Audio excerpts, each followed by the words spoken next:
Okay, let's unpack this. Welcome to the deep dive.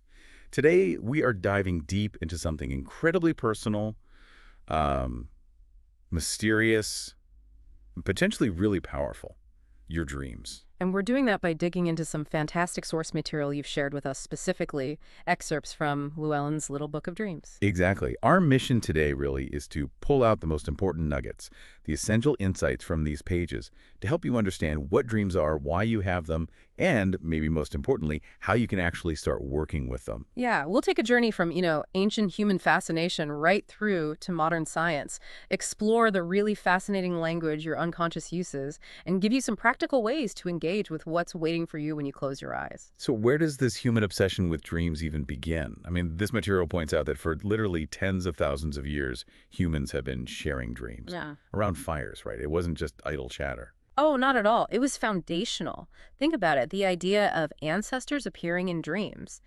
That was like a building block for concepts of the afterlife, for understanding that life continues beyond the physical. And it wasn't just small groups either. You see dreams playing a huge role in major religious texts all over the world. Absolutely. In the Bible, the Quran, Hindu beliefs dreams are seen as this powerful spiritual communication, like a direct line. So not just something happening inside your head. Right. It was perceived as interaction with other realms, other beings. Yeah. Very different from how we might think about it initially today. Okay, so fast forward to more modern times, and you get these two giants trying to make sense of it all. Freud and Jung. The source highlights a pretty big split there. A major one, yeah. Freud, he focused quite narrowly, didn't he? Seeing dreams primarily through the lens of the sex drive. Which feels, well, a bit limited maybe, given how complex people are. Jung definitely felt that. He sensed there were multiple deep drives playing out, and that the human mind was frankly far more sophisticated. He really dedicated his life to understanding where these rich, symbolic dreamscapes come from. And that led him to his idea of the collective unconscious. Exactly. This idea that there's a shared layer of thought, almost like a reservoir of symbols and patterns connecting everyone, no matter their culture or where they grew up. Right. And the example given is really compelling. Jung finding similar fundamental symbols like instruments of power or conflict popping up in dreams from totally different parts of the world. The specifics might change cannons in Paris, spears in Africa, but the underlying theme was the same. Like we're all drawing from the same deep well of human experience. Precisely. It's a powerful idea. It really is. So, okay, beyond the history and the psychology, what does the science actually tell us about what's happening when we dream? Well, science mainly points to REM sleep rapid eye movement. Right, and REM is this kind of wild paradoxical state, isn't it? Your brain is almost as active as when you're awake. Totally. Heart rate's up, blood pressure's up, body temperature's doing its own thing, your brain is just buzzing. But, and this is crucial, your voluntary muscles are paralyzed. Thank goodness. Otherwise, we'd all be acting out our dreams, running from monsters or whatever. Exactly. That paralysis is a really important protective mechanism. And while your body's still, your brain is incredibly busy. A key function during REM, according to this material, is memory formation. Okay. It's like your brain is taking all the sensory stuff from the day, everything you saw, heard, felt, converting it into electrical impulses and storing it away. The analogy they use is backing up computer files, and it's actually pretty fitting. So dreams aren't just random brain static. They're part of this essential processing. Absolutely. Your dreams are actively working through your daily info, your experiences, and your emotions. That includes old stuff, old wounds, or maybe challenging interactions you had. And he uses symbols to do that. Yes, that symbolic language allows your unconscious to process these things in a safe space. Like the example of the man dreaming of, tilling his frustrating boss. Right. You can process that intense anger without actually getting fired or arrested in waking life. Precisely. It's a way for your psyche to kind of restore balance by dealing with difficult feelings in a symbolic, contained way. Okay, so dreams are processing, remembering, balancing. What kinds of processing are we talking about? The source material outlines different types of dreams you might have. And recurring dreams, that's one many people mention. Oh yeah, they show up again and again for a good reason. Your unconscious is trying really hard to get your attention about something important. And the book breaks these down into two main types. That's right. First, you've got anxiety-based recurring dreams. These often have really common, almost universal themes, being naked in public, being chased, not ready for a test. Oh, yeah, the unprepared for school dream. I think most people have had that one, or something like it. Definitely. Teeth falling out, falling, big waves like tsunamis. These are directly linked to processing stress, fears, anxieties from your waking life. It's the psyche trying to bring buried feelings up safely so you can work through them, restore that inner balance. Equilibrium. Exactly. Like that really terrifying dream mentioned, driving a car up a super steep hill, getting stuck, and then sliding backwards. Ugh, that feeling of losing control. Right. The dream lets you intensely feel that loss of control, which helps your system process anxieties about similar feelings in your actual life, maybe around a challenge or a big project you're facing. And the second type of recurring dream. That's process-based recurring dreams. These are usually more unique to you, maybe more elaborate. Sometimes they even build on previous dreams, like a story unfolding chapter by chapter. So not just the same simple scene repeating, but something more complex that evolves. Exactly. And these, the material suggests, relate to deeper stuff, healing old emotional wounds, maybe expanding your consciousness, or just a fundamental process of changing from the inside out. They often keep showing up, maybe slightly different each time, until that inner shift or healing is done. That's fascinating. Okay, beyond those repeating dreams, what other distinct types does the book talk about? Well, there are precognitive dreams. This is getting to the realm of intuition, like sensing future events before they happen. Like dreaming something specific and then Yeah. it happens. Yes. The examples given are pretty striking, bumping a shopping cart in a very specific way after dreaming it, or that really heartbreaking story of dreaming your sister had an accident in a blue car, in the rain, and months later, that exact thing happens. Wow. But the source is careful to note these are quite rare for most people. If you dream a loved one dies, it's far more likely just a nightmare processing anxiety, not a prediction, especially if you don't normally have those kinds of dreams. That's a really important distinction. Okay, what about dreams where you feel like you're actually connecting with someone who's passed on? Ah, that sounds like a visitation dream. These can be incredibly powerful experiences where you feel you've genuinely connected with a deceased loved one. They were actually, foundational to early human ideas about an afterlife. What makes them feel different from just, say, dreaming about someone who died? There are common characteristics that tend to stand out. The setting is often very simple, very grounded, maybe just your own bedroom. The visitor usually feels calm, quiet, just present, often with the strong sense of peace. Not much talking. Usually minimal communication, yeah.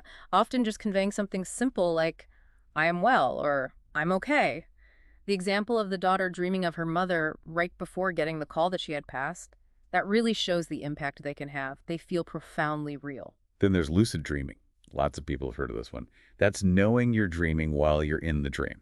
Exactly. It can just be a passive awareness, like suddenly realizing, oh, I'm dreaming. Or, and this is the exciting part for many, active control, where you can consciously influence what happens in the dream. Like the story in the book about the girl escaping kidnappers. She thought about her grandmother's ring, turned it, and boom, Disneyland. A perfect example of active lucidity. And the book gives a simple technique to try and encourage this. Just setting the intention by regularly looking at your hands during the day. Looking at your hands. Yeah, the idea is it becomes a habit. Then, in a dream, you might look at your hands and something's off, like the young man whose thumbs went right through his palms. Whoa. Exactly. Such a clear signal that reality wasn't normal, and it immediately triggered his lucid awareness. Wild. Okay, and finally, the really rare one, shared dreams. Yeah, this is when multiple people report having the same or a very, very similar dream around the same time. The material suggests possibilities like intuitive or psychic connections, maybe between sisters after a parent's death, or romantic partners, close friends. The story about the two friends staying at that dark cabin is intense. How that shared dream helped one of them process deep childhood trauma and sort of reconnect spiritually. It's a powerful illustration, and as the source suggests, maybe these experiences happen when the veil between what we know and what's unknown feels particularly thin. It's mysterious territory. The book also clarifies some other weird sleep experiences people might mistake for dreams, right? Yeah, important distinctions, like night terrors. Crucially, these are not REM dreams. They happen during the transitions between sleep stages, not deep within REM sleep. And they feel terrifyingly real, like you're awake but seeing things. Yes, it's a physiological overlap. Your body is still kind of paralyzed coming out of sleep, but your mind is partially alert. Your brain tries to make sense of this weird state paralyzed body, strange sensations and projects, terrifying images. Dark figures, bugs crawling, that feeling of a presence. It's different from the symbolic stories of REM dreams. And sleepwalking or sleep talking. Briefly mentioned as another case where that REM paralysis isn't fully locked in, so the brain's activity gets acted out physically or verbally. Usually harmless, but again, distinct from the symbolic dream processing we've been focusing on. Okay, so we've covered history, science, the different types. Now, the big question, how do we actually work with them? How do we tap into this rich source of insight? Well, the most important principle coming from this source material is that there's really no wrong way to approach your dreams and the meaning. It ultimately belongs to you, the dreamer. Your unconscious is already working for you anyway, hence that old wisdom, sleep on it. But getting consciously involved makes it even more powerful. Absolutely. The book mentions 5 levels of working with dreams, and interestingly, it highlights creative expression as the highest level. So, like drawing your dream or writing a poem about it. Exactly. Yeah. Because the unconscious speaks in symbols, in creative language. Responding in kind deepens that dialogue. But the very first step, the most fundamental technique, is simply writing down your dreams. Why is that so crucial? Just getting it down on paper. Because dreams in your head can feel chaotic, slippery, Putting them into words forces those images into a more linear structure. It makes them feel more manageable, less overwhelming. And listen, pay attention to the specific words you choose. Those words also bubble up from your unconscious and can be really revealing in themselves. Okay, that makes sense. And that leads into figuring out the language itself. Mhm. The source talks about the symbolic language of dreams. Right. This is where we move beyond the literal meaning. A key concept is universal meaning. This draws on that shared human experience tied to a symbol's inherent qualities, like what it is, what it does, its use, and its essence. Use versus essence. That sounds like an important distinction. It really is. Think about a refrigerator. Its use is keeping food cold, right? But its essence, its deeper purpose is preservation, lengthening life. So if you dream of, say, a disembodied head in a refrigerator. Okay, weird image. Yeah. But the dream might be pointing to preserving thoughts, keeping ideas on ice for later use, maybe? See the difference? Yeah, I do. Or a bomb. Its use is sudden explosion. Right. But its essence might be about deliberate destruction, aimed at clearing the way for something new. A hat covers your head, use. But its essence could be about protecting or expressing your thoughts or identity. A jar contains use, essence, preservation. A pool holds water, which often symbolizes emotions. All right. But its essence could be about relaxation or maybe containing those feelings or even freedom and fun, depending on the rest of the dream. Thinking about that deeper purpose, the essence, unlocks richer meaning. But the book is clear, isn't it? If you have a really strong personal association with something, that overrides any universal meaning. Absolutely, 100%. If you had a terrifying childhood experience with, say, dogs, dreaming of a dog is probably about processing that personal fear and trauma, regardless of what dogs might universally symbolize, like loyalty or whatever. Your personal connection takes precedence. Interpretation is intuitive, it's a feeling thing, not just intellectual. Got it. And speaking of personal, dreams are full of people, friends, family, sometimes total strangers. The Jungian approach here is powerful. Everyone in your dream is actually a part of you. Yes, even when it's someone you know really well in waking life, they often represent different facets of your own personality that the dream wants you to look at. A simple technique the book suggests. Pick 3 adjectives to describe that person as they appear in the dream. Those qualities. They often point to aspects of yourself that the dream is highlighting.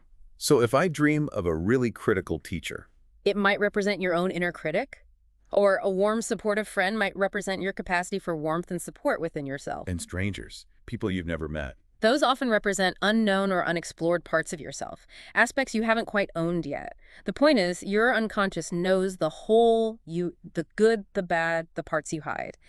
Dreams encourage you to explore all of it. So how do we get better at this? Especially if, you're someone who thinks, I don't really dream or I never remember them. Right, that's common. But everyone dreams. Multiple times a night, actually. That thought, I don't dream, often just means your, let's say, loud waking voice shouts down the soft dreaming voice the moment you wake up. So the memory just vanishes. Exactly. The book suggests setting an intention. Maybe a simple ritual, like taking half an hour before bed to relax, maybe journal a bit, and just tell yourself, I want to remember my dreams tonight. That gentle intention can significantly boost your recall. Okay, so once you remember a dream, Identifying the theme seems important, like finding the core message. Yeah, exactly. Like figuring out the theme of a movie. What's the central emotional point? What's it really about? A great exercise the book suggests is trying to write a title for your dream. That forces you to boil it down to its essence. Then there's rumination and discussion. Rumination isn't worry here. It's more like gently, quietly thinking about the dream, letting the images and feelings wash over you. It can be quite meditative, actually. And discussing dreams with others, that can be incredibly helpful, like having a sounding board. But big caution here about projection. People putting their own interpretations or issues onto your dream. Precisely. It happens easily. So the material offers a fantastic protocol for discussion. Always start your comments about someone else's dream with, if this were my dream, I might think, or if this were my dream, it would make me feel. So you're owning your interpretation. Exactly. It keeps the focus on your perspective and respects the fact that the ultimate meaning belongs to the dreamer. It maintains healthy boundaries. That's a really useful practical tip. Okay, finally, the book introduces something called automatic handwriting. Sounds intriguing. It's from Jungian practice. Yeah, it's a tool Jung used. It's basically a way to try and bypass your conscious analytical mind and connect more directly with your unconscious wisdom. The process is simple. Write down a question to a dream character or symbol using your dominant hand. Then switch the pen to your non-dominant hand and just let it write the answer without filtering or overthinking. And the answers that come out are supposed to be from a deeper place, less ego-driven. That's the idea. The examples in the source are pretty striking. Like the woman with chronic neck pain, she did automatic writing about it, and the non-dominant hand revealed the root wasn't just physical, but tied to feeling controlled by her ex-husband, a pain in the neck, literally and figuratively. Or the person dreaming about failing a math test.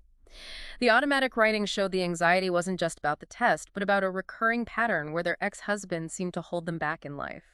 It can tap into insights the conscious mind just skates over. Okay, building on that symbolic language, the book dives into common dream structures and symbols, what people often call archetypes. Right. These are those sort of universal patterns or symbols that seem to show up across different cultures and time periods. And it's worth repeating, while they have this universal resonance, the meaning in your specific dream is always personal. So these aren't like strict definitions in a dictionary, more like starting points for exploration. Exactly. Think of them as common characters or settings on the dream stage. Animals, for example, are powerful.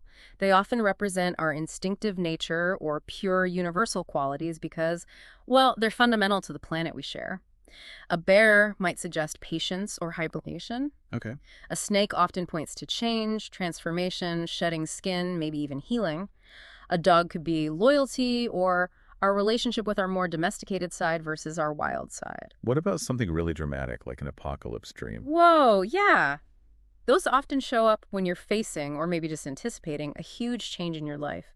It can represent fear of the unknown, the end of an era, but also, underneath, the potential for rebirth that comes after things fall apart. A house is another big one you mentioned. Definitely. The house is very often seen as representing the dreamer's sense of self, their psyche.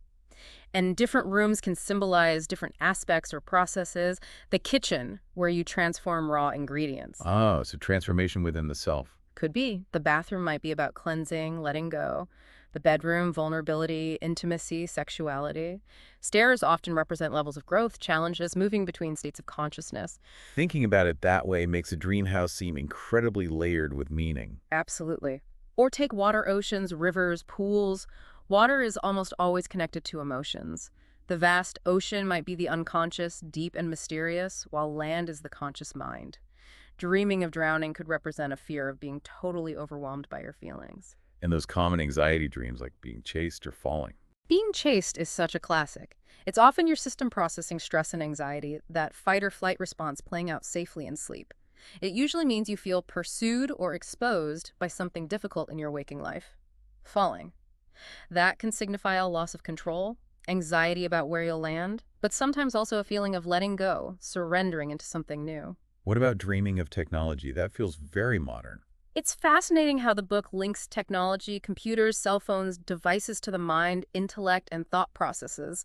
Your computer might symbolize the structure of your brain, your memory storage. And remember that REM sleep backing up files idea? Yeah. Email could represent filtered communication, maybe issues around control or manipulation in how you connect. And transportation. Mhm. Cars, trains, planes. Those images often relate to your journey through life, your path, how you're moving forward. A car is often your personal journey, your autonomy. A train might be a more scheduled, perhaps fated path, less individual control. A plane could suggest rapid movement, gaining perspective, or maybe even escaping a situation. The type of transport and how you're using it tells you a lot about your perceived journey. So the real key here is using these common archetypes, the house, the water, the chase, as maybe a starting point, but then applying all those techniques we talked about, personal association, essence, how it relates to a part of you, to find the meaning that clicks. Exactly. It's about recognizing the pattern, maybe, but then immediately bringing it back home to your unique life, your feelings, your inner landscape. That's where the real gold is. Wow, we have covered so much ground today. Right. It's really clear that dreams are incredibly rich, deeply symbolic, and they offer just profound insights into yourself Mhm. if you're willing to engage with them. And I think the most powerful reminder from this material is that the ultimate authority on what your dream means is always, always you, the dreamer. No dream dictionary, no expert, no friend can truly tell you what it means deep down. That truth resides within you. Which brings us to that really provocative thought right at the very end of the source material. Right. That story of the dreamer who's cornered in a nightmare by this terrifying cloaked figure. Full of fear, the dreamer finally asks, "What are you going to do to me?" And the figure just looks back and replies, with total clarity, I don't know, it's your dream. Wow. That just, it puts the responsibility and really the power squarely back on the dreamer, doesn't It it? really does. It leaves us with that fundamental mystery the book mentions right at the end, too. Yeah. Are dreams these mystical visits to other realms, profound spiritual experiences? Or are they just the incredibly complex symbolic meaning-making activity of our own amazing brains during sleep? The mystery endures. But regardless of the ultimate why, it seems clear your dreams are working for you. This deep dive into this source material, hopefully it encourages you to keep exploring what they have to offer you. What stands out to you from everything we've unpacked today?